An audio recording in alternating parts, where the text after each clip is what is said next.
सामुदायिक सांस्कृतिक एकता महासम्मेलन में आए हुए मेरे सभी सगा बहन भाई, ज्येष्ठ मार्गदर्शक, सभी कलाकार, आप सबका इस सांस्कृतिक सम्मेलन में मैं तहे दिल से स्वागत करता हूँ।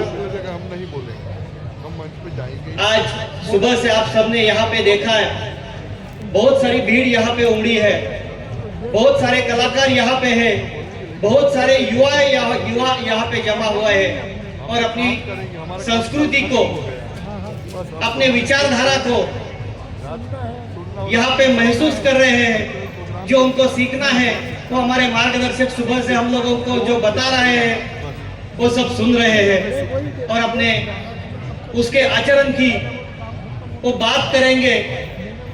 ये सब सुबह से आप सब सुन रहे हैं। मैं आपका ज्यादा समय तो लूंगा नहीं, जबकि ये कार्यक्रम महाराष्ट्र में हो रहा है तो मैं एक ही बात करूंगा कि अगर महाराष्ट्र में मराठी बोली जाती है तो मैं शुरुआत तो आपको हिंदी से कर दी है, लेकिन जो मुझे बोलना है वो मैं मराठी में बोलूंगा तो बहुत अच्छा रहेगा। इसलिए मैं आगे की बात जो ठीक है, हिंदी और मराठी दोनों मिक्स करके मैं बात करूंगा। आज सुबह से हम लोग अपने हक की, अपने अधिकार की, अपने संस्कृति की और परंपरा की बात कर रहे हैं। जबकि हमारी शुरुआत जब हुई तो संस्कृति का प्रदर्शन हुआ, अपने संस्कारों का प्रदर्शन हुआ और उसके बाद जब हम लोगों के एक दिल छू लेने वाली बात यहाँ पे सबके सामने आई, जो कि हमारे पूर्व अध्यक्ष और अभी के अध्यक्ष दोनों ने भी हमारे सामने लाई, वो नंदाताई भिल की बात हमारे सामने आई। दोस्तों, ऊपर उनकी आंखों में आंसू थे और नीचे हमारे आंखों में आंसू थे, क्योंकि हमारी एक बहना जिसको इतनी बर्बरता से इतना सब सहना पड़ा और हम आदिवासी होकर भी उसके पीछे उसकी ताकत नहीं बन पड़े। मैं नंदाताई भिल की बात ही आगे लेके चलूंगा, जो कि मैं एक डॉक्टर हूं, मैं पूना से हूं, मेरा नाम है डॉक्टर संतोष सुपे। हमें एक डॉक्टरों का संगठन महाराष्ट्र में बनाया है, जिसकी शुरुआत हम लोगों ने पूना से की है। पूना, नासिक, नगर, कोकण प्रांत से लेकर हम खानदेश तक अभी तक पहुंचे हुए सभी डॉक्टर साथी हमारे साथ अभी बढ़ रहे हैं। और हमने शुरुआत की थी 2017 में, जो कि हम मेडिकल के एडमिशन में देख रहे थे कि एक 100 रुपीज के स्टैम्प पेपर पर सब लिख के देते थे कि मेरे पास अभी वैलिडिटी सर्टिफिकेट नहीं है तो मैं अभी एडमिशन लेता हूं, और जब मेरा वैलिडिटी सर्टिफिकेट आ जाएगा उसके बाद मैं वो सबमिट कर देता हूं और उसका एडमिशन होता था। ताकि हमारे यहाँ पे 1985 से वैलिडिटी हायर एजुकेशन के लिए कंपलसरी थी, लेकिन कोई भी उसको मानता नहीं था, कोई भी उसके ऊपर ध्यान नहीं देख रहा था। और ये एडमिशन पिछले 30-35 साल से चल रहे थे, ताकि 2017 में हमने उसको ऑब्जेक्शन लिया। हमने सभी राजनेताओं के इसके बारे में अवगत किया, सभी अधिकारियों को अवगत किया, लेकिन किसी ने भी हमारा सही से नहीं सुना। तो हम लोग कोर्ट में गए, हम लोग हाई कोर्ट में गए। हाई कोर्ट ने हमें सभी बातें उसके सामने रखी और सभी बातों में ये समझ में आया कि ये सब लोग आदिवासी की जगह पे पढ़ रहे हैं, लेकिन ये आदिवासी नहीं है। ताकि हम लोग बोलते हैं आदिवासी में हजारों डॉक्टर हुए हैं, आदिवासी में हजारों इंजीनियर हुए हैं, लेकिन जब हम लोग ये देखेंगे तो 1000 में से 500 लोग जो हमारे डुप्लीकेट होते हैं, जो घुसखोरी करके आते हैं, वही लोग हमारा एजुकेशन का फायदा लेके निकल जाते हैं। लेकिन दिखने में सरकार को ऐसे दिखता है कि हम लोग पूरी तरह से शिक्षित हो रहे हैं। और ये हम लोगों ने जब कोर्ट को दिखाया तो हाई कोर्ट ने ये माना। मुझे आपको सुनाने में बहुत खुशी हो रही कि जब हम लोगों ने 180 लोगों का नाम रखा था कि ये सब गलत लोग हैं जो आदिवासी नहीं है लेकिन उनका फायदा ले रहे हैं, तो उसमें से 110 लोग हाई कोर्ट ने निकाल दिए। उसमें से 80 लोग जो है उनको वैलिडिटी रिपीट करने के लिए बोल दिया। उसमें से भी 60 लोग बाद में इनवैलिड हो गए और वैसे हम लोग 80% अभी हम लोगों ने उसका फायदा अपने जो सच में आदिवासी है उनको दे दिया। और उस 2017 की वो तहत से तभी चालू हो गया, सभी हायर एजुकेशन में हम लोगों को वैलिडिटी कंपलसरी होनी चाहिए at the point of admission.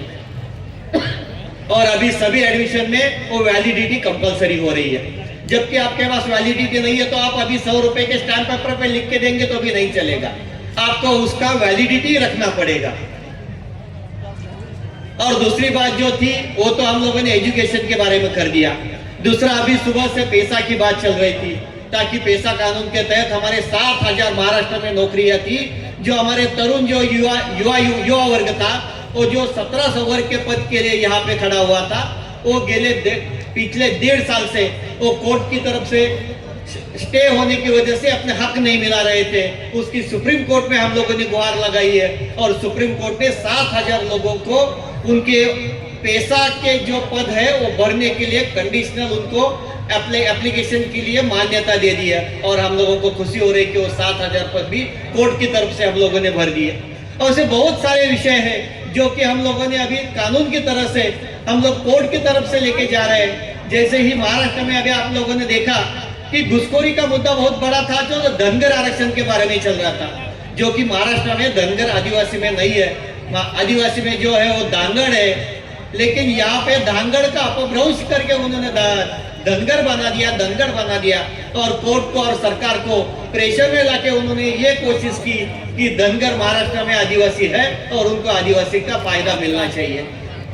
मुझे यहाँ पे खुशी होती है कि हमारे पूना से ट्राइबल डॉक्टर्स फोरम है, आदिवासी समाज कृति समिति है, सह्याद्री आदिवासी ज्येष्ठ नागरिक संघ है, जिन्होंने यहाँ पे हाई कोर्ट में और सुप्रीम कोर्ट ने पूरे ताकत से ये धनगर आरक्षण का मुद्दा कोर्ट में रख दिया। और धनगर कैसे आदिवासी नहीं है ये हाई कोर्ट में भी हम लोगों ने बता दिया और सुप्रीम कोर्ट में भी हम लोगों ने बता दिया और दोनों जगह पे हम लोगों ने जीत हासिल की।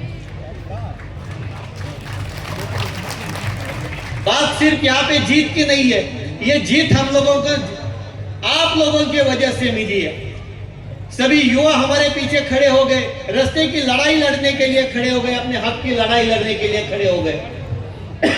सभी राजनेताओं का हम लोगों ने अवगत कर दिया, सभी को एक साथ मिलाया और सभी को बोल दिया कि ये अपने हक की लड़ाई है। अगर ये लड़ाई हम आज नहीं लड़ेंगे, कल उस पर बात करने की कोई जरूरत नहीं है। और उन्होंने भी हमारा सपोर्ट कर दिया। और ये सभी लड़ाई लड़ने के लिए हमारे सभी भाइयों ने नौकरदार रहेंगे या एजुकेटेड रहेंगे, सभी ने हम लोगों के पीछे पैसा खड़ा कर दिया और उतनी ही ताकत से हम लोग ये लड़ाई लड़ सके। तो ये लड़ाई अभी जैसे हम लोग जल जंगल जमीन की लड़ रही है, वैसे हमें अधिकार की, हमारे शिक्षा की, हमारे कानून की लड़ाई भी हम लोगों को यहाँ पे लड़नी चाहिए। ये मैं आपको अवगत करना चाहता हूँ और इस लड़ाई के लिए हमें आगे बढ़ना चाहिए और सबको साथ लेके हमें ये लड़ाई उतनी ही ताकत से लड़नी चाहिए। जो ताकत यहाँ पे हम लोग हमारे संस्कृति की परंपरा की और युवाओं की देखते हैं। सुबह से हम लोगों ने देखा कि राजनीति की बात हो रही है, जबकि राजनीति की बात होती है और मतदान की बात होती है तो यहाँ पे सारा युवा वर्ग होता है, सभी लोग होते हैं, अपने अपने मतदान तो देते हैं, लेकिन जो व्यक्ति हमें चुनना चाहिए वो हम लोग चुनते नहीं है। तो इसके ऊपर हम लोगों को ध्यान देना चाहिए कि अगर हमारी कोई भी बात रखनी है तो हमारी बात अगर पार्लियामेंट में रखनी है या लोअर पार्लियामेंट में रखनी है तो हमें हमारे शिक्षित और हमारे अधिकारों की जानकारी होने वाले सभी नेताओं को वहां पे भेजना चाहिए। और ये हम लोगों को सोचना चाहिए कि हम लोग इतनी सारी लाखों की तादाद में यहाँ पे आते हैं, तो हम लोगों के लाखों के तादाद में हमारा मतदान हमारे लोगों को क्यों नहीं होता है? ये होना चाहिए। हमारे अधिकारों की लड़ाई लड़ने के लिए सिर्फ यहाँ पे हम लोगों को बोलना नहीं है, हमें रास्ते पे उतरना है, हमें कोर्ट में जाना है और हमारी लड़ाई हमको लड़नी है। मैं यही आपको सिर्फ बोलूंगा कि इन सभी लड़ाई में आप अगर सबको साथ देंगे तो हमारी एकता में विविधता नहीं दिखेगी, विविधता में हमारी एकता दिखेगी और हम सब एक साथ हैं। ये सिर्फ घोषणा में नहीं दिखेगा, तो हम हर जगह पे एक साथ हैं, हमारे अधिकारों के लिए साथ है, हमारी शिक्षा के लिए साथ है और हमारे न्याय के लिए साथ है। यही हम लोगों को मैं बताना चाहूंगा और हमें उसी तरह से साथ में रहना है। बस इतना ही मैं आपको गुजारिश करूंगा। समय बहुत कम है, बहुत वक्ताओं को यहाँ पे मार्गदर्शन करना है। मुझे यहाँ पे आदिवासी एकता परिषद के सभी सगाजनों ने बोलने की संधि दे दी, तो मैं आप सबका शुक्रगुजार हूँ और सभी को पुनः एक बार धन्यवाद देता हूँ और यहाँ पे रखता हूँ। धन्यवाद।